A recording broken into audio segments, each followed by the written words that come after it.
Mu gihugu cya Uganda abapolisi bakuru bagera kuri 2 ndetse n'abasirikare bagera kuri 5 ba Uganda bafunzwe bashinjwa kuba intasi z'igihugu cy'u Rwanda nk'uko amakuru aturuka mu gihugu cya Uganda kuri tariki 11 ukwezi kwa 8 umwaka wa 2020 yakomeza kugenda abitsanga se rero amazina y'abangaba rero bakurikiranyweho icyaha cyo kuba intasi z'igihugu cy'u Rwanda ni bande. Inzego z'umutekano n'ubutabera mu gihugu cya Uganda ziratangaza iki kuri aba basirikare ndetse n'abapolisi? Ngo ikaze muri amakuru ku buryo burambuye, reka nkwibutse ko ushobora kuba wajya munsi y'iyo video yawe hepfo gato mu ruhande rw'iburyo ugakora kuri subscribe ndetse ukaba wananyeganyeza akazogera kugira ngo ujye uwa mbere mu kuba wabona izi nkuru zose mu gihe tumaze kuzitegura ndetse no kuzitunganya. Amakuru avuga ko abapolisi 2 bakuru bafungiye rero muri gereza ya Makinwe muri Uganda bashinjwa ibyaha birimo rero ibyo guha amakuru ajyanye n'umutekano inzego rero za guverinoma y'igihugu cy'u Rwanda. Ese rero kubirebana n'aba bapolisi bagera kuri 2 bakuru, hanyuma se aya makuru yo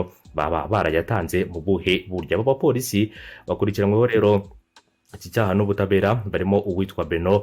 Akandwanaho wakoraga rero kuri station ya polisi ya Kira ndetse na Frank Sabiti warushinzwe ibikorwa by'ubutasi ku mupaka wa Mutukula. Ikindi kandi bakaba baragaragaye mu rukiko rwa gisirikare rwa Makindwe kuri uyu wa mbere. Bashinjwa rero hamwe n'abandi basirikare bagera kuri 5 barimo uwitwa Lieutenant Alexis Kasamura warushinzwe ibikorwa bya gisirikare kuri station ya polisi ya Makindwe, hakaza Lieutenant Philippe Ankunda umupilote rero ukora mu mutwe udasanzwe w'ingabo, hakaza uwitwa Natani Ndwanine akaba ari umusirikare muto wiga rero ibyo gukanika indege mu ishuri rya Nakasongola Air Defense, hakaza n'undi witwa Moses Asiwe nawe rero wiga iby'ubukanishi bw'indege, hamwe n'uwitwa Peter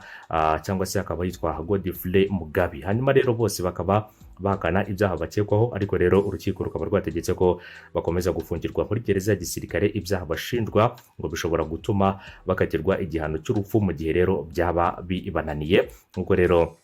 urukiko cyangwa se mu gihe byaba bibahamye nk'uko urukiko rubitangaza hariya mu gihugu cya Uganda. Perezida w'urukiko witwa Lieutenant General Andrew Guti yategetse ko rero abakekwaho ibi byaha bakomeza gufungwa kugeza rero ku itariki ya 31 Kanama mu gihe iperereza ku byo rero bashinjwa rigikomeje. Ikindi kandi bakaba baratawe muri yombi mu mezi agera kuri 3 ashize bafungirwa ahitwa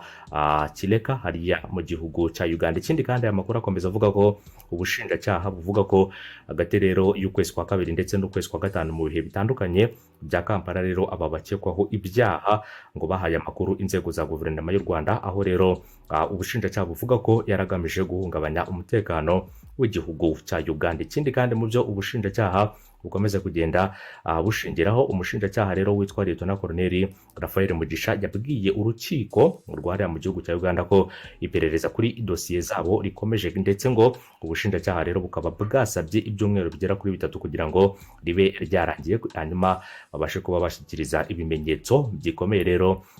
urukiko cyane cyane ku birebana n'aba basirikare bagera kuri 5 ndetse n'abapolisi bagera kuri 2 hariya mu gihugu cya Uganda. Ni mu gihe rero Uganda nayo rero bisa naho ije ku ruganda cyangwa se ku ruhande rwo gushinja igihugu cy'u Rwanda kuba intasi ndetse no gufata bamwe mu basirikare b'iki gihugu cya Uganda bagatangira rero kwitwa intasi z'igihugu cy'u Rwanda. Ni ibirego kandi Uganda yakomeje kugenda ishinja u Rwanda kuva mu gihe cyashize rero, ndetse no kuva mu gihe umubano w'ibihugu byombi watangiraga kugenda uzamba hagati y'igihugu cya Uganda ndetse n'igihugu cy'u Rwanda. Nubwo rero u Rwanda rukomeza kugenda rero ruvuga ko nta muturage warwo cyangwa se undi muntu wari wese uri mu gihugu cya Uganda waba waragiye mu bikorwa by'ubutasi, ndetse rero igihugu cya Uganda cyo kikaba cyarakomeje kugenda kigaragaza ko rero hari abanyarwanda bakora rero ibyo bikorwa by'ubutasi, ndetse rero ibingibi bikaba byaraje kuviramo abanyarwanda benshi mu gihugu cya Uganda rero bamwe kuba bafungwa, abandi rero usibye kuba bafungwa bakaba baragiye rero bakorerwa iyicarubozo mu bagiye bafatwa n'inzego zishinzwe iperereza ndetse n'inzego zishinzwe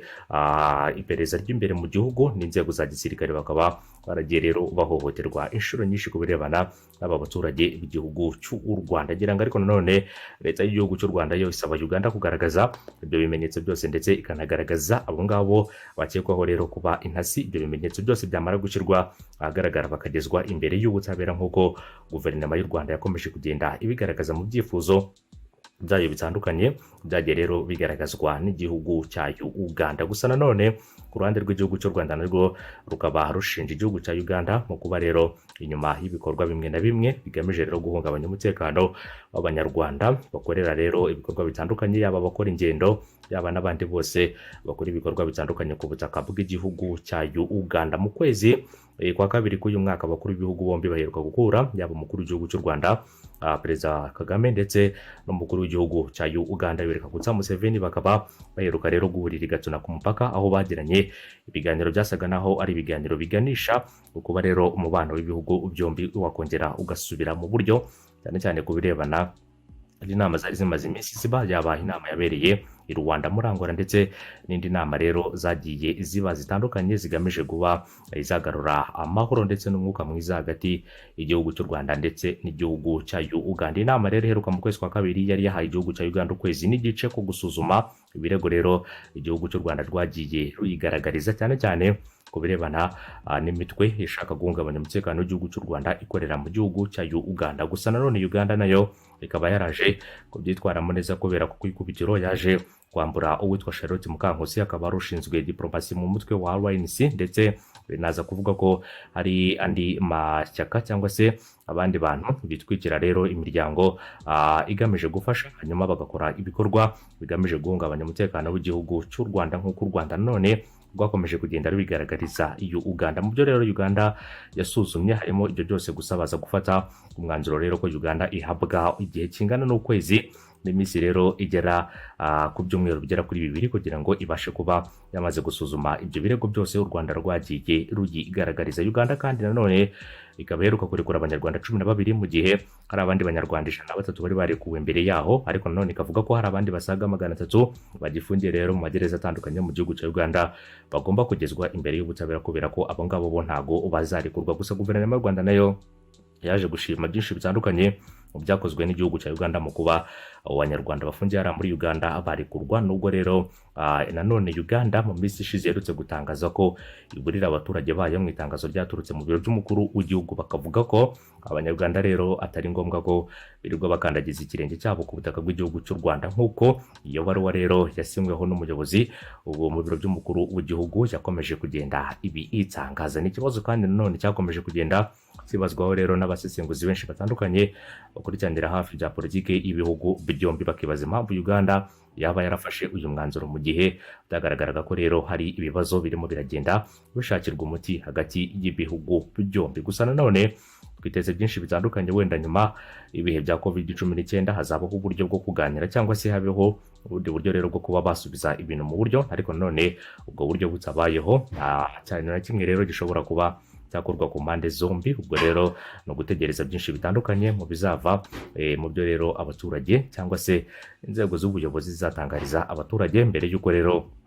ingendo zongera gusubukurwa ndetse n'ibindi bikorwa byinshi bigiye bitandukanye hagati y'ibihugu byombi. Umubano w'igihugu cy'u Rwanda n'igihugu cya Uganda wajemo agatotsi guhera mu mwaka wa 2007 nibwo uyu mubano watangiye rero kuzamo agatotsi. Gusa mu mwaka wa 2019 mu mwaka ushize nibwo rero guverinoma y'u Rwanda yafashe icyemezo cyo kuba ifunze rero umupaka by'agateganyo, mu gihe uyu mupaka byavugwa ko urimo urasanwa, ndetse haza no gufatwa icyemezo cy'uko imodoka rero zikorera ubucuruzi ndetse n'izambuka kuri uyu mupaka zaba zihagaritse ingendo, cyane cyane imodoka nini rero z'ibikorwa bigiye bitandukanye zigahagarika ingendo zazo zakorega kuri uwo mupaka, nk'uko byatangajwe na guverinoma y'igihugu cy'u Rwanda. Bavuga ko barimo baravugurura uyu mupaka. Ni ibintu bitashimishije na gato igihugu cya Uganda, kubera ko Uganda yaje kugaragaza ko ari imbogamizi zishingiye ku bucuruzi bw'iki gihugu, ndetse abanyarwanda benshi rero barasakuza babwira perezida w'igihugu cya Uganda rero mu kuba yagira icyo akora kuri iki kibazo. Gusa nanone Museveni nawe yaje kurucara rumira kugeza ubwo rero iki kibazo cyinjiyemo abahuza, akaba ari ikibazo cyatangiye